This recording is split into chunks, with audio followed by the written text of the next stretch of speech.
The first movement that I will be talking about is the Cubism, and that was a movement in the 1900s during painting. And I feel like what we talked about at the beginning class about what is art. This is something that really first pushed that envelope of what is art, because people weren't used to seeing abstract things. A human face was supposed to look as real as a human face, not as abstract. But I think it's really interesting that it still kind of proved that by doing this, by not having such realism, they're still able to convey such emotion and deep meaning in a picture, and not just some crazy shapes. But the main person, obviously, I think most people know, is Pablo Picasso for his Cubism. And it was really just like a kind of like a almost a protest in just what is art. Just it doesn't shapes don't have to be such defined things, or pictures don't have to be such defined things of what they only can be, that you can push the boundaries a little more. And one of my favorite is Garintia 1937. It's oil on canvas, and it's a really big piece by Pablo Picasso, and it was during the war.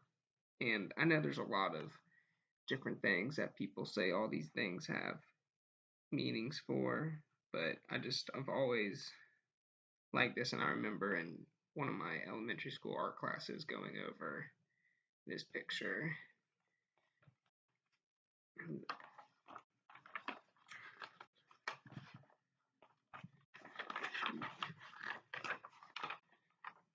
And so surrealism, that's the next one, and that was in the 1920s, and that was a group of writers and painters, and they were protesting in direction to English culture, the European culture, that just it was such an emphasis on science and technology and rationality and realism that it didn't really have to push any creativity, that it was just looking at something and painting. It wasn't painting from the mind. So they